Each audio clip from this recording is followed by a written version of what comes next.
Angels,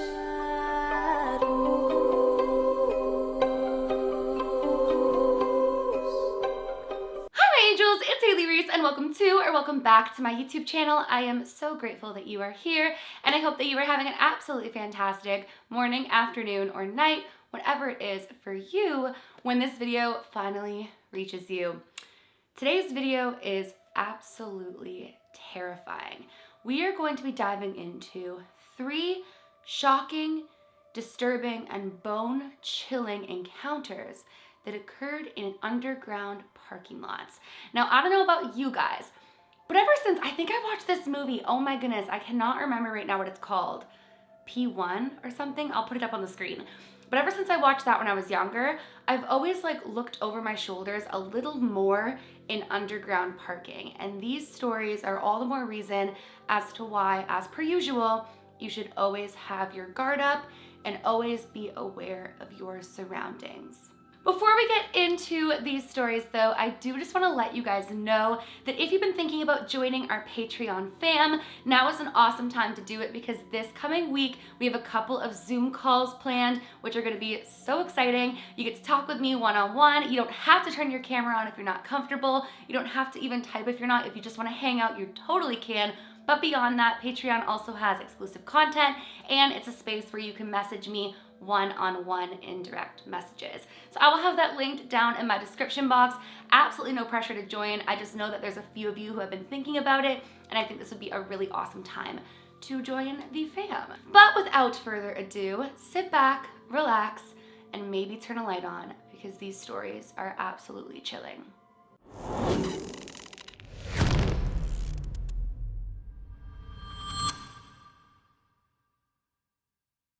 The very first story follows a woman named Sasha who takes her job incredibly seriously. Sasha's always been an employee who stays late at work, puts in the extra overtime even when she's not required to, and really wants to up-level her life. She said that it comes from the fact that growing up, she didn't have a lot. Her family didn't have a lot to offer her, and so as soon as she was able to get her own job and move up in the world, it was something that she wanted to do, not only for herself, but for her family. So when she got a very high-paying job in a really, really amazing building, she was super excited to go above and beyond right off the get-go. Now, why is this important for this story? Well, this particular building had a couple of layers of underground parking that the employees would park in. But the interesting thing about the underground parking was that the designated area that Sasha and the people that she worked with on her floor had to get to was at the very bottom of the underground parking, if that makes sense. Now, Sasha described that she'd never really been somebody who felt paranoid in life. She kind of went through life with the mentality of, hey, if it's my time, it's my time. If it's gonna happen, I guess it's gonna happen. So she wasn't somebody who was overly paranoid in her day-to-day life. A couple of the girls that she was working with would mention to her on different occasions, hey, when you work here late and you're one of the last ones leaving, are you not freaked out to go down to the bottom of the parking garage to get to your car? And Sasha kind of looked at them like they were crazy and was like, why would I be afraid to go down to the bottom of the parking garage? It's a parking garage. Plus, it was a controlled entry and then obviously the exit. So she felt as though anybody who would be within the parking there was allowed to be there and therefore she didn't really have anything to fear. But that would all change one night when once again Sasha was working late at the office. There was a big project that was set to be due within the next couple of days and Sasha wanted to get it done early. So as the last person before her was leaving, she told them that she would lock up the office and that she was gonna leave within a little bit. This employee left and Sasha stayed there for an additional hour and a half or so for packing up and heading down to her car. Sasha said that when she left to go into the bottom parking garage, she did have a little bit of a strange feeling, which was weird for her because again, she described herself as somebody who was never paranoid. But she said as she was walking through the parking garage, she found herself looking around as if she was expecting to see a fellow employee still there. But again, the parking garage where she was, everyone had already clocked out for the day and there were no other cars in the parking lot. Sasha begins heading towards her car and goes to unlock her car door, when all of a sudden she gets this feeling of somebody else being there once again. She was about to shake it off, thinking that she was just being paranoid, when she looks up and meets the gaze of a woman standing almost on the other side of her car, but in front of the hood of her car. She said the woman had her arms at her sides, had a very serious, scary face, almost looking bruised or bloody-like without fully being bruised or bloody, and that this woman just kind of tilted her head and stared directly at Sasha. Now at first, Sasha thought maybe someone was playing a prank on her, but then very quickly realized that she had chosen to work late and that there was nobody that had left around the time knowing that she would be there that would have done something of the sorts. She said that she stood there for a couple of minutes as the woman's gaze continued to look into her soul, and she didn't know what to do. So she asked the woman, like, hey, like, who are you? Like, what are you doing? And the woman just tilts her head again and doesn't say anything to her. At this point, Sasha's like, even though I'm not a paranoid person, there was something very, very off about this woman. She said it was as if the woman was about to lift something up when Sasha just got this bad gut feeling to run back into the office. She runs back into the office and the woman does not follow her. She looks behind her the entire time. The woman is not there. She ends up calling for help. She ends up getting escorted to her vehicle. There was nobody there, but for days, Sasha could not shake it. So she decided to go to the higher ups and ask to review the footage from down in the underground parking because they did have cameras in the underground parking. As they were reviewing the footage of that night, in the footage was in fact Sasha walking towards her vehicle. And in the footage, you can even see Sasha looking around and kind of acting as though she thought somebody should be there. In the footage, Sasha said that you could see her go to unlock her car, stop, and stare, but there was nobody in front of her. So the security almost was laughing at her, and it actually pissed her off because she was very serious about what she had seen. But ultimately, she started to feel kind of stupid about her experience. She was questioning her own self. So she decided that she was pretty much crazy. She said for weeks, she could not shake the feeling. She just kept thinking to herself, like, who was this woman? Until she started talking to people who told her that perhaps the footage had either been tampered with of sorts, which doesn't really make sense to her, or it was some sort of entity. Sasha said that she's not really somebody who believes in the other side, or definitely wasn't up until this moment.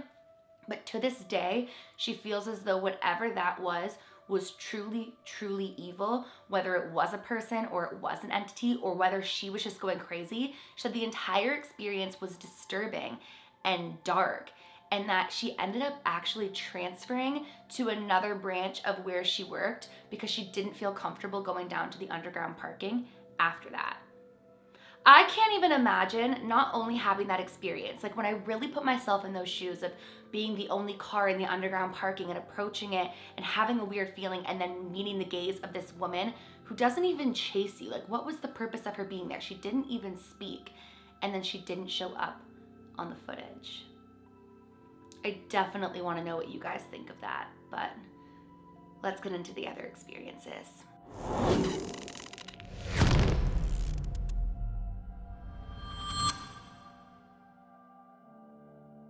This next experience follows a man named Matthias. Now, once again, this experience would take place at Matthias's place of work. Now, Matthias describes himself as a macho boy's boy, man, who kind of feels like he has to suppress and hide his feelings and doesn't embrace that men can have emotions and feelings and all of that too. And he even admitted that prior to this experience, he would go to like haunted houses and corn mazes and things like that during Halloween season. And even when he was terrified, he was the type to be like, nah, like it's nothing, it's all good. So he says that this experience truly changed his life forever, and he will never again be that play it off, play it cool guy. So much like our first story, Matthias was leaving work one night and heading down to where his car was parked in the underground parking. Unlike our first story though, there were plenty of cars and other people kind of like throughout the parking garage, but he said that there was nobody else that was directly in his like vicinity. Like they were all kind of like in their own areas, but no one that would have been close enough to help him should anything have happened. Now, Matthias said that it was quite a bit of a walk from where he would exit his building to where his car was, but he was so used to doing it as he'd worked there for well over a decade. Now, on this particular day, he didn't have any bad feeling, nothing felt out of the ordinary. So when he rounded the corner and saw a group of both clowns and masked people, he didn't know what to do, but he did stop in his tracks at a fair enough distance. He said that it was almost like Purge-like, or like back when all of those like crazy clown videos were coming out. He said like it almost seemed as though they were trying to play it up. They were like moving in ways like they were trying to intimidate him. He said some of them had very like sinister dark masks. Others were completely dressed as clowns. But one thing that he did know was that every single one of them had like backpacks or duffel bags with them. Now he said that when he was looking at them, he started to like kind of crack a joke, because again, he's one of those guys who would brush things off, and he thought this was some sort of prank. So he was like, real funny, you guys look great, like kind of like trying to make small talk. But as he was trying to make small talk with them, they ended up going in like a lineup, like almost as if they were lining up for something, but side by side. He said that they all started staring at him weird and started walking slowly towards him, almost like in sync. He said that he doesn't remember whether or not their feet were actually in complete sync, but it was almost as if they had rehearsed this. So again, he starts to think, this is some sort of prank, this is ridiculous, whatever, and he basically tells them like to go F themselves. Well, they start walking towards him quicker, and he decides to cut through, like through a couple other parking spots, even though his parking spot was behind where they were. He said that he ended up walking up to like a group of people that he kind of knew that were further away in the parking garage, and he cracked a quick joke like, look at these guys, like what are they doing? The other people next to him didn't think it was so funny, but again, I guess the clowns kind of started giggling in like a clown-like way and walked away like out of the parking garage. Now, while he had a weird feeling about it deep down, he didn't want to report it to anybody or say anything because he didn't want to act like it had scared him, especially if it was some sort of coworkers trying to get that out of him and trying to get him to admit that it had freaked him out. So he never said anything. But what he would find out a couple days later was that others had ran into these masked people and individuals, and they had felt a lot more threatened. Some of which had said that they chased them back into the building. Some of which had said that they were gonna kill them and that they're watching and they're hunting them. And because so many people were having these experiences, the police were eventually called. Now, the police didn't tell the office much other than that they were right to have reported it, because supposedly after a while, the police did catch up with this group of people. And when they looked within their bags, these people had things that were straight out of a horror film, like a murderous horror film. And they believed that these individuals were seeing how far they could go until it came time for them to really do something.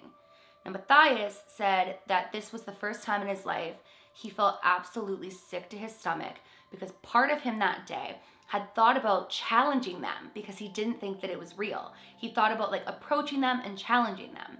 And one thing that someone in the office had told him, again, this is alleged though, was that she had heard that one of the masked people had spoken up and said that the first person to have challenged them or who was intriguing enough to them, they were going to stalk until the right time. I don't even care if the individuals have it, well, I do care, but weapons and all of that aside, meeting up with a group of masked, purge-like, clown-like people in underground parking, whether it's daylight, nighttime, I'm alone, I'm not, terrifying. So I want to know what you guys think. Do you think it was the exact same clowns that they had seen?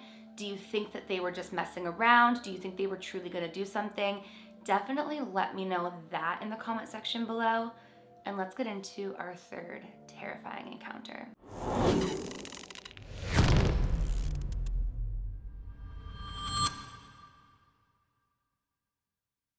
So this story has to do with a girl named Selena and her best friend. Now, this actually doesn't take place at a place of work. This takes place at like a building that serves for like multiple businesses.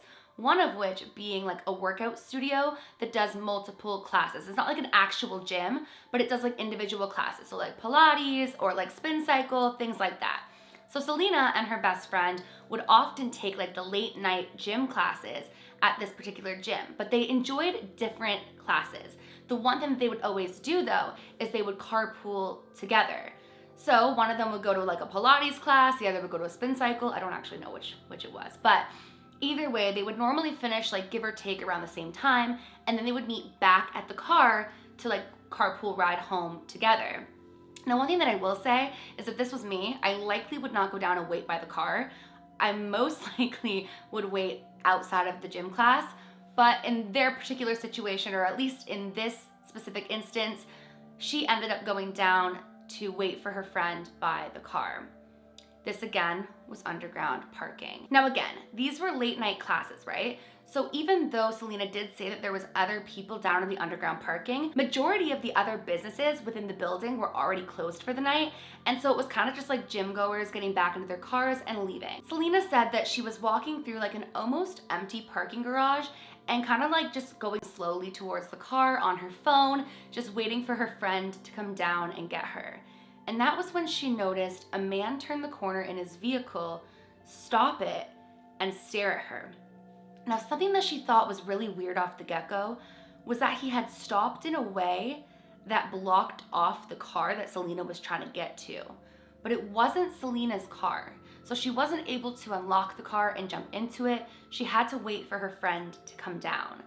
She thought it was super weird that he had like stopped in a way that was almost blocking the car and that he was staring directly at her. But again, she thought that she was just paranoid and didn't think much of it, kind of just continued walking around pretending as though that wasn't the vehicle that she was gonna get into. This is where things started to really freak Selena out though. She said that she turned the corner to pretend that she was heading to another car when the man also slowly turned the corner in his car, now kind of driving at the same speed that Selena was walking. Selena said that this part of the parking garage that she kind of walked up to go towards had no cars in it. So she started to feel extra uneasy at this point and decided to quickly turn back around and kind of go back towards where she already was. So that she turned the corner and for a minute she didn't hear or see the guy until all of a sudden he also turns back around the corner. Selena was about to completely freak out and run back inside when the man pulls up, rolls down his window, and asks her if she's okay. Selena said that she nonchalantly, with a distance, said like, "Oh, I'm fine, I'm good." And he says, "Well, what are you doing down here? Like, where's your car?" Selena said, "Oh, I'm just waiting for a ride, I'm good, like they're coming, they're about to be here any second." And the man just looks at her and doesn't say anything. Selena said that she was so uncomfortable that for a minute she didn't know what to do until she looked and realized that the man had like a duffel bag next to him in the passenger seat. She started to go to walk away when the man pulled his car up again, this time coming a little closer to her, and he asked her, "I can give you a ride. Do you want a ride?" Selena said that at this point she noticed that the man had unusually sharp teeth. She said like they weren't anything like out of like a fantasy movie or anything or like a vampire movie, but they were like creepily sharp and they gave her a really, really gross feeling. She also said that the man seemed as though his eyes were completely black. Selena said that she was uncomfortable at this point. I mean, who wouldn't be? And that she was about to like run away or call somebody or do something. And so once again, she tells the guy, "Hey, no thank you, I'm good." And as she goes to walk away, she starts to walk a little faster so that he sped up, slammed on his brakes, and was about to get out of his car. He opened the car door and went to step out of his car when her friend, along with a couple other people that were leaving that class, walked out and called over to her. At this point, the man gets back in his car, slams his car door, and speeds away, like at an unusual speed. So much so that even though her friend and the other people from the gym class didn't know what had just happened, they were like, "What the hell is wrong with that guy? Like, who drives like that in here?" And when Selena told them, they ended up going to the police station to report it. But unfortunately, none of the cameras in this section of the parking garage were working at the time, and because Selena was so uncomfortable, she didn't have a good enough description other than his eyes seemed unusually dark, he had a duffel bag and sharp teeth, and nobody had caught the make or model of the car, just the color of it or the license plate. So the man got away. To this day, Selena said that she doesn't know what would have happened if her friend hadn't come out at that exact moment, but beyond that, hadn't come out with more people. She said that the man felt so threatening that she felt like even if her friend had came over, they wouldn't have been safe. But because it was like a group of people, he decided to speed away. I don't know, to me, it feels as though he was going to do something awful to her. I mean, anyone who's persistent like that, and especially is about to get out of their vehicle, who's following you like that, I mean, ultimately it speaks for itself. But either way, it just gives me the chills, and it just makes me so sad that so many women, and not just women, individuals feel so vulnerable and uncomfortable being alone, just even out in the world.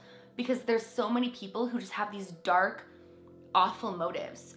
But it's definitely another reminder as to why safety in numbers, and also why you always have to be aware of your surroundings and not so trusting of everyone you meet. I don't know, you guys. Like I said, I've always had a little bit of a thing with parking garages, underground parking. I mean, I'm not super scared, but there have been a couple of times, like late at night, I'll like run to my car as quick as possible, lock it like you'd think I was in a horror film. And these stories definitely leave me a little bit uneasy. But I want to know from you, how do you feel about underground parking? Have you ever had a terrifying experience? What did you think of these 3 stories? And on top of that, which one freaked you out the most? Definitely let me know down in the comment section below. Also, before I go, I wanted to let you guys know, for those of you who didn't see on my community tab, I know so many of you have been asking me when the haunted house update is coming. Tyler and I sat down on his channel and filmed like an insane update. It's super long and detailed, and we were even leaving some things out. So I'll also have that linked for any of you who are interested in my description box. But that is it for today's video. I hope that you guys enjoyed it. If you are new to my channel or you are just not yet subscribed, you enjoy my content, I would love it if you would go ahead and click that subscribe button. I upload every Monday, Wednesday, and Friday, plus additional uploads here and there, so you definitely don't want to miss out if you enjoy my content. And also, make sure to give this video a big thumbs up if you did enjoy it. Remember, loves, do all things with kindness, and until next time, I love you. Bye, guys.